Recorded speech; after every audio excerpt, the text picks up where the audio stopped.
Have you ever walked into a room and felt everything? Not some mystical sixth sense.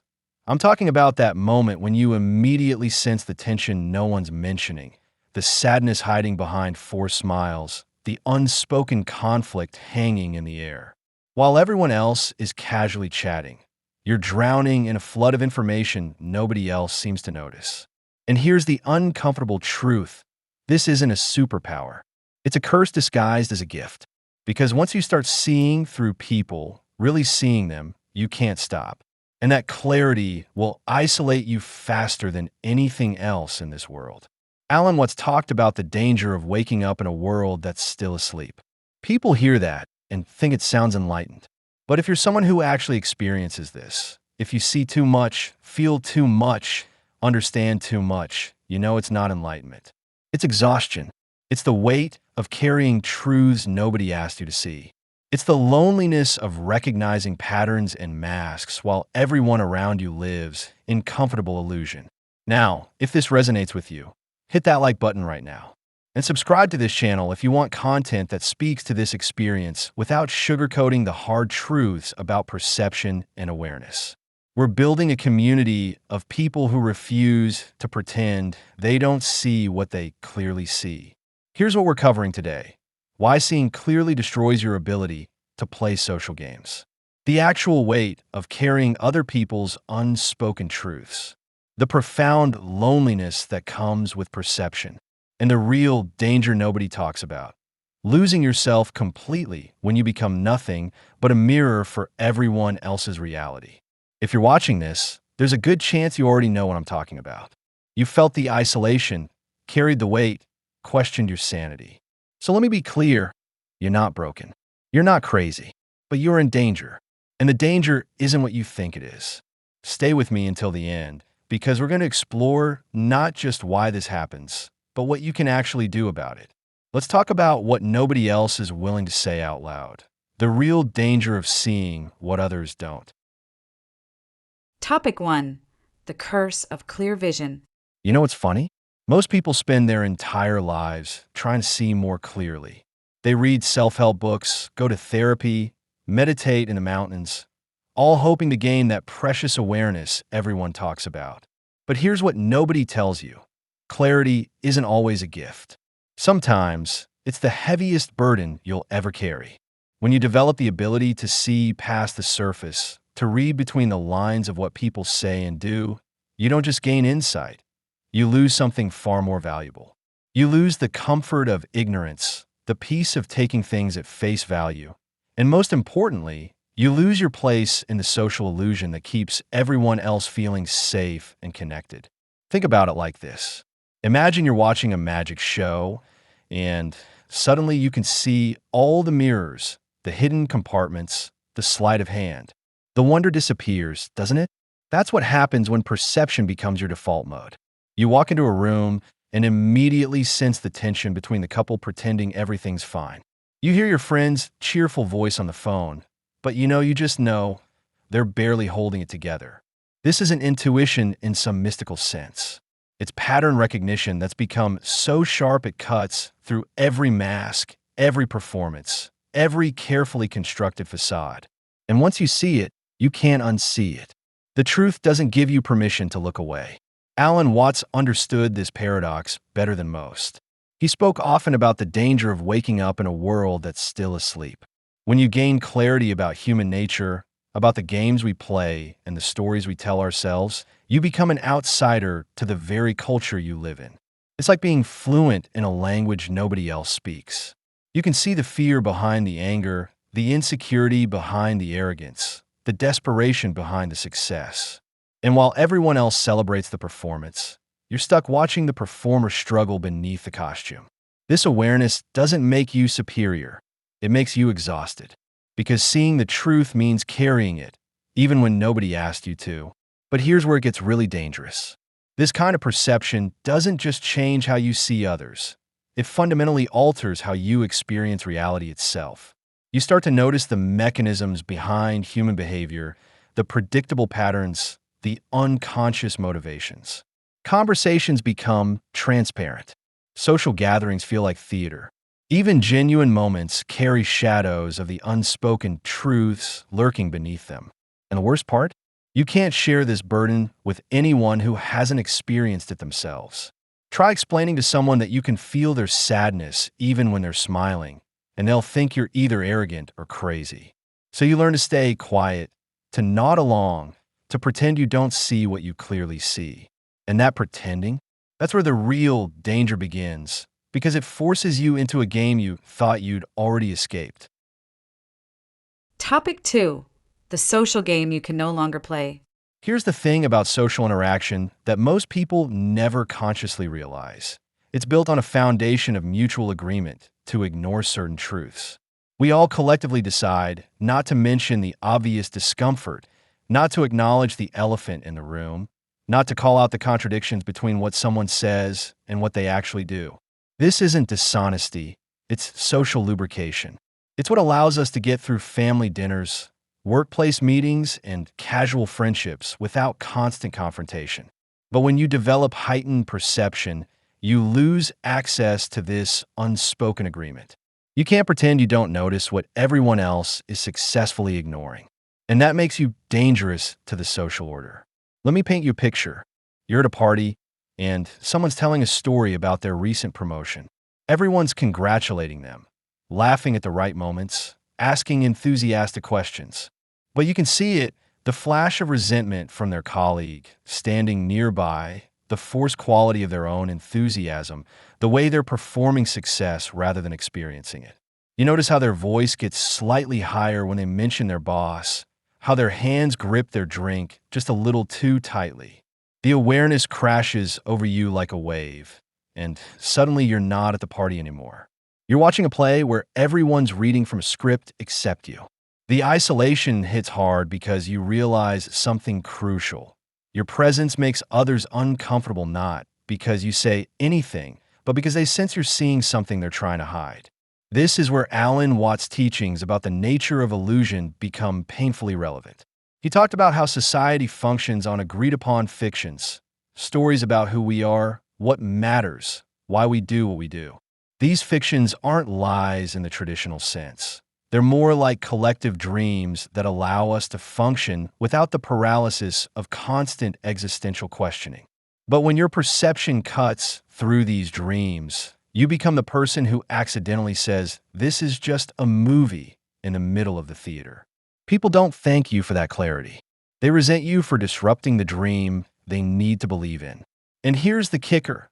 You start to resent yourself for seeing it, because you remember when you could still participate in the game without this constant awareness weighing you down. The really tricky part is that you can't just decide to stop seeing. Perception doesn't work like a light switch you can flip off when it becomes inconvenient.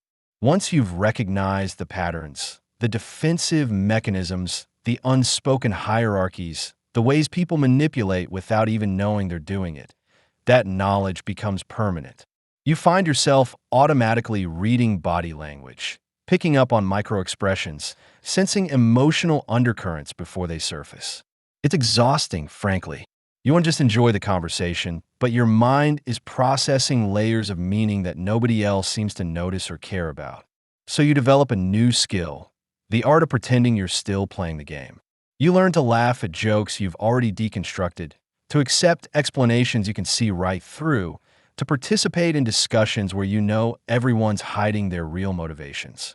But this pretending comes at a cost, and that cost is something far more valuable than most people realize. Topic 3. The weight of other people's truths. You want to know what nobody warns you about? When you become highly perceptive, you don't just see the truth, you become responsible for it. It's like suddenly being able to hear frequencies that nobody else can detect. You're sitting across from someone who's saying, "I'm fine," but you can feel their anxiety radiating like heat from a furnace. You watch your coworker put on a brave face about their failing marriage, and you carry that knowledge even though they never explicitly told you. This isn't about being nosy or intrusive. It's about being unable to not see what's right there in plain sight. And once you see it, once you know it, that truth becomes a weight you have to carry around with you, even when nobody asks you to pick it up. Think about the last time someone confided something deeply personal to you. Remember how that felt? The responsibility of holding their vulnerability, the careful consideration of how to respond, the ongoing awareness of their struggle even after the conversation ended.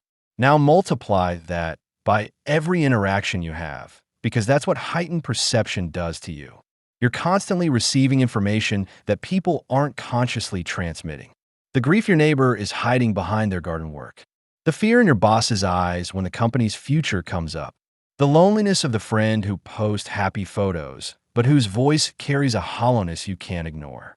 Each of these unspoken truths adds another brick to the invisible backpack you carry. And the strangest part? People often feel exposed around you even when you haven't said a word because somewhere beneath their conscious awareness, they know you're seeing what they're trying to hide. Alan Watts often spoke about the burden of consciousness, about how awareness itself can become a form of suffering. He'd probably tell you that this weight you're carrying isn't really about other people's truths at all. It's about your resistance to what is. But here's where theory meets reality in the messiest possible way. Knowing you should accept what you see doesn't make it any lighter to carry. You can understand intellectually that everyone's fighting battles you don't fully know.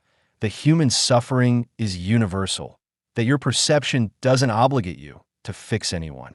But understanding doesn't stop the emotional toll of walking through the world as an unwilling receptacle for everyone's hidden pain. It doesn't prevent the fatigue that comes from constantly processing emotional data that others are blissfully unaware they're broadcasting. The really insidious part is how this weight affects your own emotional landscape. You start to question your own feelings because you're so busy processing everyone else's. Are you actually anxious right now? Or are you picking up on the collective anxiety in a room? Is that heaviness in your chest your own sadness? Or did you absorb it from the conversation you had this morning? This blurring of emotional boundaries happens so gradually that you don't notice until you're completely tangled up in other people's experiences. You become like a sponge that's been soaking up water for so long it's forgotten what it felt like to be dry. And the worst part? When you try to explain this to someone who doesn't experience the world this way, you sound either self-important or mentally unstable. So you stop trying to explain, you stop seeking understanding, and you start to believe that maybe there's something fundamentally wrong with you. But that belief, that isolation, it's actually pointing towards something even more dangerous. Topic 4. The loneliness of the perceptive. Let me tell you something that might hurt a little. The more clearly you see, the harder it becomes to connect. It's one of life's cruelest ironies. You'd think that understanding people on a deeper level would bring you closer to them, that seeing past their defenses would create more authentic relationships. But it doesn't work that way, does it? Instead, your clarity creates a glass wall between you and everyone else. You're close enough to see everything, but too far away to truly touch. You watch people form bonds over shared illusions, over mutual agreement to ignore the uncomfortable truths, over collective participation in games you can no longer play. And you're on the outside looking in, aware of every mechanism, every unspoken rule, every invisible thread that connects people, except there's no thread connecting you to them anymore. This loneliness isn't like the regular kind that comes from physical isolation. It's more subtle, more pervasive, and somehow more painful. You could be in a room full of people, engaged in conversation, even laughing and enjoying yourself on one level, and still feel completely alone. Because the part of you that sees, the part that's processing all those layers of unspoken communication, has no one to share that experience with. You're like someone who's learned to see infrared light. You're technically looking at the same world as everyone else, but you're seeing a completely different picture. And there's no way to explain what you're seeing without sounding like you think you're special or superior. But you don't feel special. You feel isolated. You feel like you're speaking a language nobody else understands, and the frustration of that builds up until you start to wonder if maybe the problem isn't the world. Maybe it's you. Alan Watts talked extensively about the illusion of separation, about how we're all connected in ways we don't typically recognize. But here's the paradox he also understood. Sometimes awareness of that connection makes you feel more separate, not less. When you can see how everyone's playing out their conditioning, responding to their wounds, operating from their fears, you understand them on a profound level. But that understanding doesn't translate into the kind of easy companionship most people take for granted. You can't just shoot the breeze without noticing the subtext. You can't gossip without seeing the insecurity driving it. You can't even accept comfort from others without recognizing they're often comforting themselves through the act of comforting you. This meta-awareness turns everything into a philosophical exercise when sometimes you just want to feel close to another human being without all the analysis.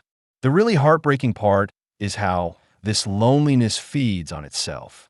The more isolated you feel, the more you retreat into your own perception, which makes you even better at seeing through things, which increases your isolation. It's a vicious cycle. You start avoiding social situations because they're exhausting, which means you have fewer opportunities to find the rare person who might actually understand. You become selective to the point of being solitary, not because you're antisocial, but because superficial interaction feels worse than being alone. At least when you're alone, you're not pretending. At least in solitude, there's no dissonance between what you see and what everyone's agreeing to believe. But this retreat, this withdrawal into your own clarity, it's leading you towards something even more dangerous than loneliness. It's pushing you toward a loss of self that most people never even consider possible. Topic 5. The danger of becoming the mirror. Here's where things get really interesting. And by interesting, I mean terrifying. When you spend enough time seeing other people clearly, reflecting their truths back to them, consciously or unconsciously, something strange starts to happen. You begin to lose touch with your own reflection. Think about what a mirror does. It shows everything that stands in front of it, but it holds nothing of its own. It has no image without an object to reflect. And when you become too good at perceiving others, when your entire consciousness starts organizing around understanding and reflecting what everyone else is experiencing, you risk becoming just that, a perfect mirror with no reflection of its own. You start to define yourself by what you see in others rather than who you actually are. Your identity becomes less about your own thoughts, feelings, and desires, and more about your function as the person who understands, who sees, who knows. This loss of self is sneaky because it feels like growth at first. You think you're becoming more empathetic, more aware, more evolved. People might even reinforce this by coming to you with their problems, valuing your insight, treating you like some kind of emotional oracle. And part of you enjoys that role because at least it gives you a sense of purpose. If you can't connect with people on their level anymore, maybe you can connect by being useful to them in this unique way. But here's what Alan Watts would tell you if he were sitting across from you right now. When you define yourself by your ability to see others clearly, you're still defining yourself by others. You're still locating your identity outside of yourself. You've just found a more sophisticated way to disappear into the needs and experiences of everyone around you. And the more you do this, the more you forget what it feels like to simply exist without constantly processing, analyzing, and reflecting. Let me give you a concrete example. Someone asks you, "How are you doing?" And you genuinely don't know how to answer. Not because you're hiding something, but because you spent so much time tuning into everyone else's frequency that you've lost touch with your own signal. You know how your sister's feeling about her divorce, how your friends handling work stress, how your parents are coping with aging. But your own emotional state is this fuzzy, undefined thing that you can't quite grasp. Or worse, you start to experience emotions only in response to what you perceive in others. Their anxiety makes you anxious. Their joy gives you permission to feel good. Their confusion becomes your confusion. You're no longer having your own emotional experience. You're having a reactive experience to everyone else's emotional broadcasts. It's like you've become a tuning fork that vibrates in response to every sound around you, but you've forgotten how to produce your own note. The danger here isn't just philosophical, it's deeply practical. When you lose touch with your own center, with your own needs and boundaries, you become vulnerable in ways that people with clear self-definitions never experience. You say yes when you mean no, because you can see how much the other person needs you to say yes. You sacrifice your own well-being because you can perceive how your refusal would affect someone else. You tolerate situations that harm you because you understand why the other person is behaving that way, and somehow that understanding feels like it should be enough to make their behavior acceptable. But understanding isn't the same as accepting, and accepting isn't the same as tolerating damage to yourself. Yet when you're a mirror, when your entire identity has become about reflecting and comprehending others, these distinctions blur until you don't know where you end and everyone else begins. And if you're not careful, if you don't address this danger head on, you'll wake up one day and realize you become a ghost in your own life, present for everyone else but absent for yourself. Which brings us to the most important question you could possibly ask. Topic 6. Learning to live with your gift. So here we are. You can't unsee what you see. You can't turn off the perception, can't go back to the comfortable ignorance you might have had before. The question isn't whether you have this ability. You do. The question is whether you're going to let it destroy you or whether you're going to learn to live with it in a way that doesn't cost you your sanity, your relationships, and your sense of self. And let me be clear about something. Living with heightened perception isn't about suppressing it or pretending it doesn't exist. It's about developing a completely different relationship with what you see. It's about understanding that clarity without wisdom is just noise, and that seeing the truth doesn't obligate you to carry it, fix it, or be destroyed by it. This is where Alan Watts' teachings become genuinely practical rather than just philosophically interesting. The first thing you need to understand is that perception without boundaries is just flooding. Imagine trying to fill a cup by holding it under a waterfall. You're not going to fill the cup, you're just going to get soaked and probably lose the cup in the process. That's what happens when you let every truth you perceive flow into you without any filters or boundaries. You need to develop what I call selective permeability, the ability to notice what's there without letting it all in. You can see someone's pain without absorbing it. You can recognize dishonesty without feeling personally betrayed by it. You can understand someone's fear without letting it trigger your own. This isn't about becoming cold or detached. It's about recognizing that witnessing someone's truth doesn't mean you're responsible for fixing it, carrying it, or being consumed by it. You can be compassionate without being a sponge. You can be aware without being overwhelmed. Here's a practical approach that actually works. Start distinguishing between observation and interpretation. When you see someone's discomfort, your mind immediately creates a story about what it means, why it's happening, what you should do about it.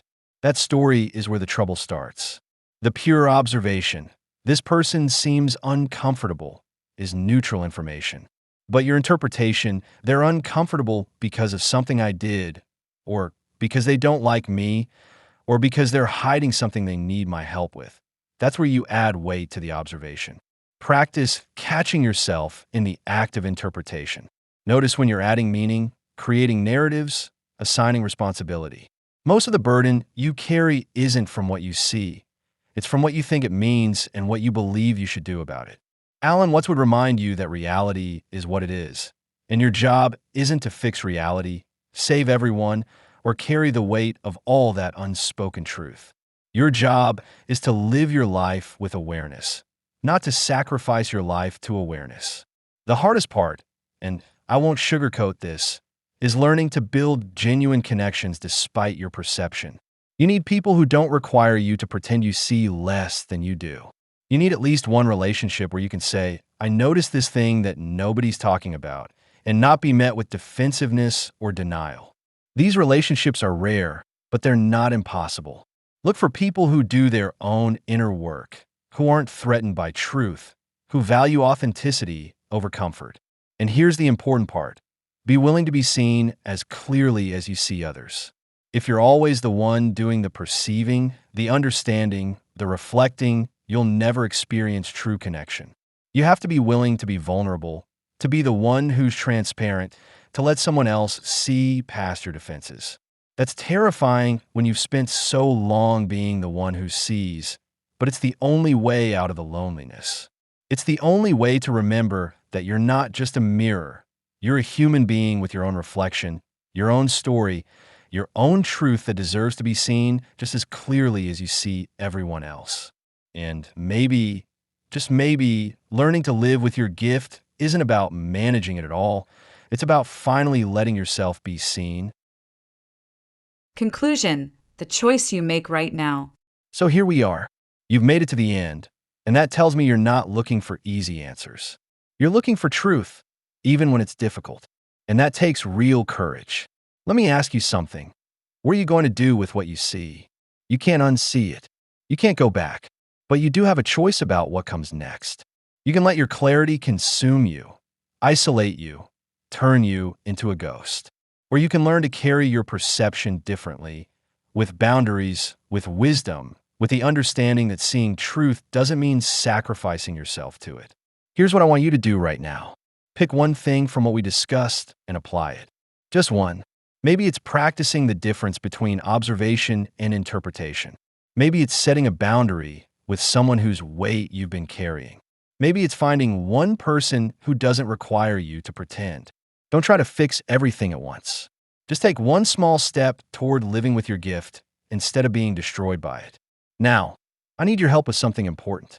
If this video resonated with you, hit that like button right now. That simple action helps this content reach people who desperately need to hear it. People who think they're crazy, who believe they're the only ones experiencing this curse of clear vision. Your like helps them find this message. And please, subscribe to this channel and turn on notifications. We're building something rare here, a space where people who see too much don't have to pretend they see less. But channels like this don't grow without your support. Every subscriber is someone who gets to feel seen and understood. Your support literally changes lives. So subscribe, engage, and help us grow this community. Remember what we covered: the curse of clear vision, the social games you can no longer play, the weight of other people's truths, the loneliness of perception, the danger of becoming just a mirror, and finally, learning to live with your gift. These aren't abstract concepts. This is your life, and you deserve tools that actually work.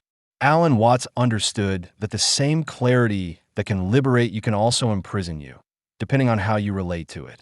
Your perception isn't your enemy. Your isolation isn't inevitable. But none of that changes without action on your part. So take the action. Make the choice. Live with your eyes open, but don't let what you see destroy who you are. Like this video, subscribe to the channel. Share it with someone who needs to hear this. Not for me, for the community we're building together. I'll see you in the next video. Until then, stay aware, stay grounded, and remember, you're not alone in this.